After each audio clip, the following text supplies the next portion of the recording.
one, we talked about our horse's foundation and how the dressage training pyramid gives us a strong foundation and why it's important to your undersaddle work. So specifically, the two foundational elements of the pyramid are rhythm and relaxation.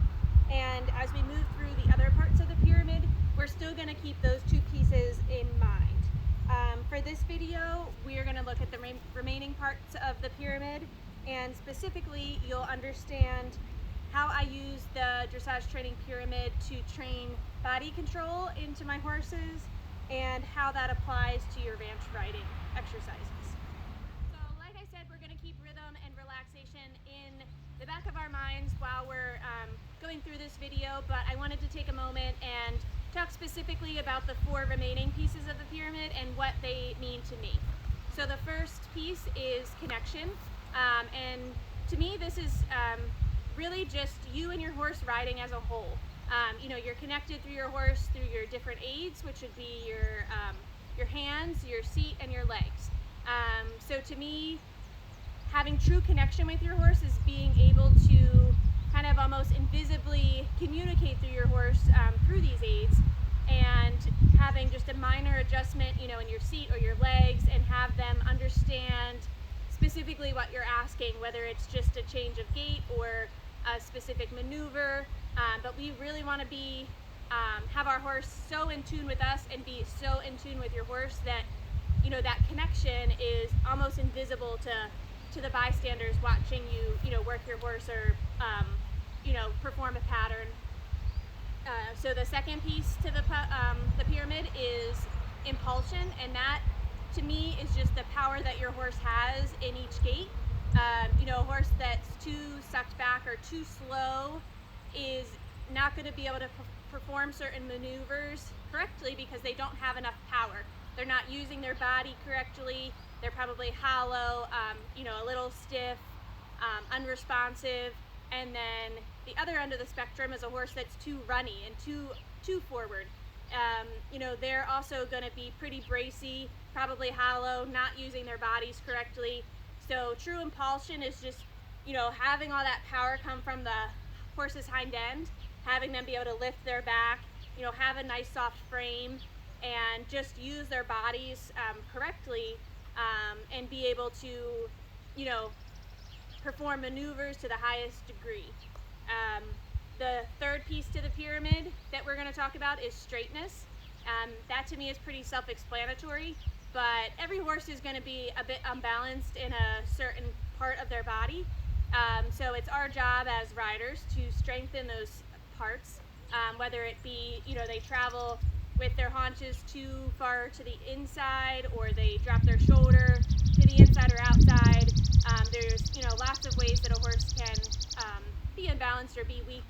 And we're going to talk about certain exercises that you can use to help balance your horse and, strengthen those weaker areas. And then the fourth part that we're going to go through today is collection. And again, that's pretty self-explanatory, but after you keep all these other pieces in mind, collection is kind of the top piece of the pyramid, and it takes a lot of schooling and practice to get there, but having a true collection where, again, it doesn't necessarily mean your horse is going slow. It means you're taking that impulsion that we talked about earlier and you're kind of packaging it together, and again, your horse is lifting their bellies. They have a lot of power in their hind end. They're very elastic in their hind end, so you're kind of taking that energy and it's all kind of coming up and it's becoming collected. So we're going to talk about exercises that you can use to gain collection with your horses. So no matter what discipline we ride, I think ultimately all of us as riders are looking for the same thing. We want a soft, responsive, elastic horse that's light to all our aids, our hands, our legs, and our seat. So whether you're competing in dressage, ranch riding, versatility, or hunters, we're all looking for that same feel under saddle. And one of the keys to that is your ability to control your horse's body and their body parts. Okay, so let's talk about what is body control. So body control to me is being able to position your horse exactly where you want it, basically down to each footfall. this is all while the horse stays soft and they stay relaxed. And this can be for specific maneuvers, or it can be for just riding around the rail, or circling. So the 5 pieces that we're going to isolate basically of your horse's body are the head and the neck, the poll, the shoulders, rib cage, and then the hips. So we're going to talk throughout this video about different exercises that you can use to isolate each of these body parts and actually be able to accomplish some of the parts of the pyramid that we also talked about earlier. So why does controlling your horse's body matter? So the benefits to having body control in your horse is you have a horse that's soft. It teaches them to be, they have the ability to be a little more athletic. We're teaching them to be balanced. Again, we're getting that straightness, and we're working on those weaker parts of your horse's body. And it also promotes soundness. If your horse isn't using their body to the highest degree or properly, you can actually cause some imbalance and some soundness problems in your horse, if they aren't carrying themselves properly. And then again, we're promoting suppleness and also strength. So again, there's a lot of benefits to having body control in your horse, and this doesn't necessarily, this can go for any horse, whether you're in the show pen or you're just trail riding. Body control is a very important piece to your horse's training. All right, so earlier we had talked about the 5 body parts that I think you should be able to isolate on each horse and kind of move separately than from the rest of its body. So the first part of that would be the horse's head and neck. So to me, that's mainly the lateral flexion, which is your side-to-side flexion. And this can be, flexing just left, right, at a standstill, or you can also do this at the walk, trot, and the canter. Just kind of having them bend around you on a circle. And again, I want her nose to kind of come down and around. So I'm only working one rein at a time. And her nose is just staying stopped. She's bending around my leg. Again, so this is that lateral flexion. Switch directions. Again, just working on the right rein here, having her nose come down and around. Cool. So again, you can do that exercise, that bending and softening at the walk, trot, and the lope. The second part of the body that we talked about was the poll. So to me, that's vertical flexion, which is your up and down flexion. This is mainly where you kind of soften your horse straight. See how her nose, her neck staying straight, she's just kind of softening her nose, softening at the poll. Again, you can practice this at the standstill, or we can do this at a walk, trot, and a canter. So I'm just going to kind of walk her on a loose rein. I might pick up on both reins, and have her soften and give her nose. You can do this on a circle, on a straight line.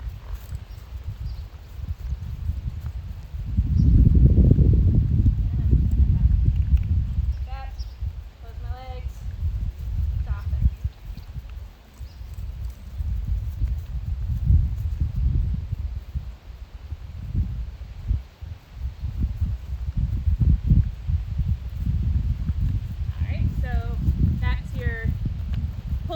Vertical flexion.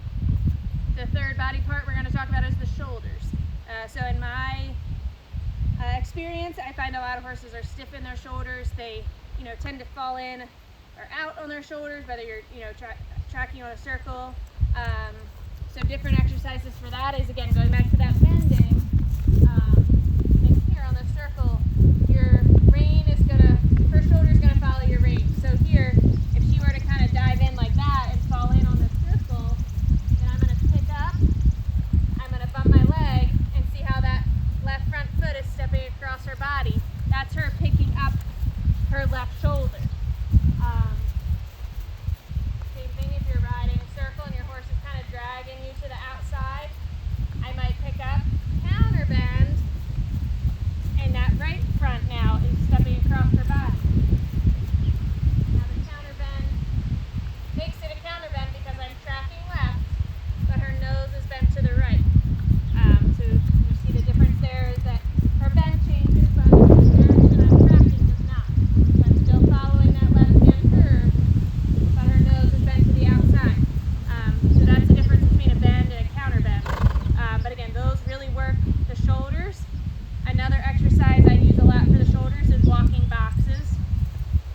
I'll walk straight. And then steer her off the outside rein and leg on the corner.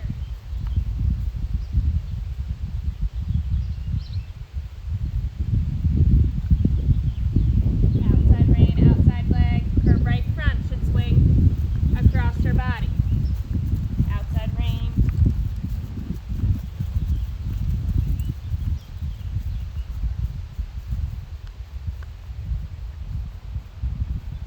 And again, you can very quickly take that exercise and turn it into your turnaround because I'm just controlling that outside right shoulder. We're just taking the forward motion out of it.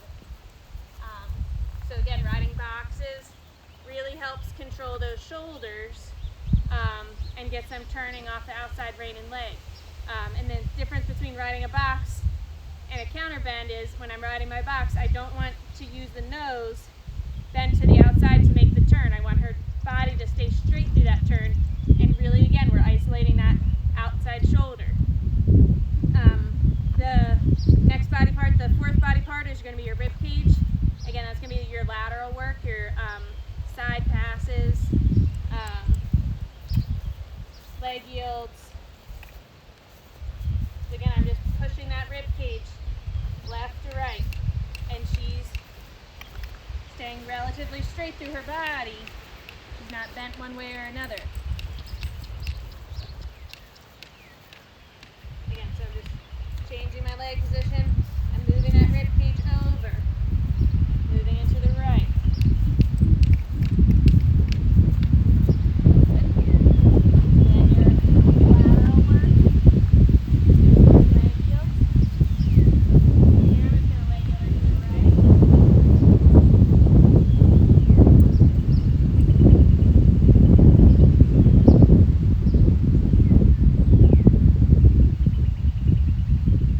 Coming back, I'm going to leg yield her to the left.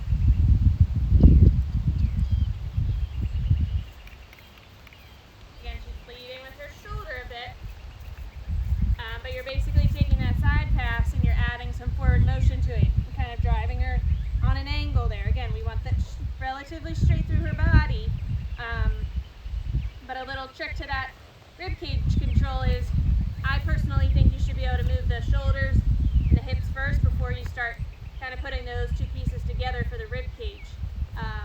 So the last piece again is the hips. That's going to be your turn on the forehands.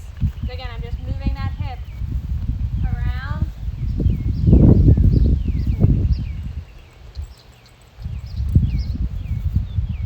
Moving that hip to the right. Front feet are staying still. And then to add some motion to this, will be a haunches in.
band aids. As you could see in those 5 body part videos, my leg is in a different position for each part that I'm trying to move. We don't use the same aid interchangeably for different things. Each aid means something different, and you need to stay consistent with those aids for your horse, and that's, again, going to build that connection. Then we went in to talk about a little bit of those impulsion. So to me, each horse should be able to work kind of within 3 speeds at each gait. So you have your collected walk, you have your medium walk, extended walk, collected trot, medium trot, extended trot, collected lope, medium lope, extended lope. So in order to, start working with those, you need to be able to get your horse working off your seat. So I might trot my horse around, let her trot real forward, long trot.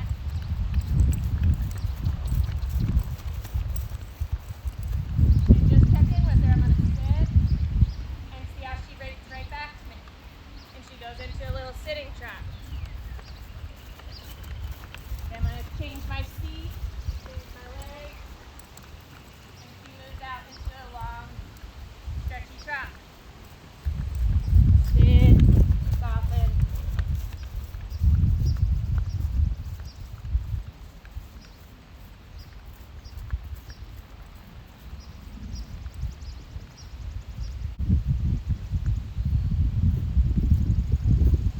So again, I call it the rubber band exercise. I kind of play with my seat at each of those gaits and kind of see if my horse is paying attention, and just adjust my seat very little and see if I can take them through each of those speeds in each gait.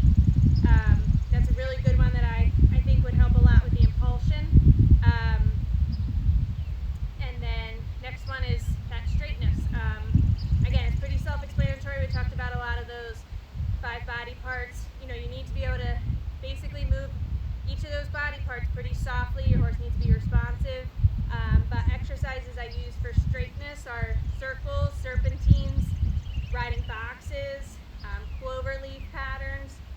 Any of those patterns are going to help with your straightness. And the biggest thing I can tell you to do is just pick a point. Whether that be a fence post or set some cones or different barrels or objects out, so you have a visual of how straight your lines are. Sometimes people have a hard time visualizing lines, so come out a little bit before you start to ride, set up some cones and some different stuff, and that way you can have your straight line visuals. But a lot of the times actually use just fence posts, and I put my horse's nose on it, and that's how I know we're traveling in a straight line. But any of those, like I said, circles, serpentines, those boxes are really going to help with your straightness and your balance for your horse. And then the last exercise is that collection. Again, going back to those 5 body parts, you really need to have those soft, responsive, and your collection, again, is just coming from that impulsion. If you don't have a horse that goes forward when you ask or comes back when you ask, you're not going to have a good collection. And again, a horse that's just not traveling balanced and cadenced enough and is maybe too sucked back isn't going to have good collection. And a horse that's too runny and too fast is not going to have a good extension. So same thing, you got to work on that impulsion, the straightness. The collection is the very tippy top of the pyramid, and you really have to have all those other pieces pretty well schooled before you start asking for that collection. But again, going back to that vertical flexion, playing with being able to pick your horse up and have them say soft in your hands. Collection is really just about changing your seat. But again, taking all of that impulsion, you're packaging it up. You're taking that big, powerful stride, and you're just kind of picking it up. You're keeping that elasticity in their hind end, and power in their hind end, and you're just lifting their belly and shortening and compacting that stride is what collection really is. All right, so now let's talk about why this is important for ranch riding. So in the end, ultimately, I think all of these pieces to the pyramid just to create a super pretty picture, and it really just brings your horse through the levels, you know, whether you're bringing up a young horse or you're kind of retraining an older seasoned horse. It's important to think about these pieces of the pyramid and apply them to what you're trying to accomplish for that day. All right, so I hope you enjoyed this video, and again, if you have any questions about any of the exercises or anything we talked about today, don't hesitate to shoot me an email or message me on Facebook. I'm more than happy to give you some diagrams of the exercises we did today if that would be helpful, or just kind of go into more depth about something. And I would like you to keep an eye out for part 3 of this series, which we're going to get into body control as riders and why it's important to our training and how it affects our horses. So again, keep an eye out for that, and thanks for watching.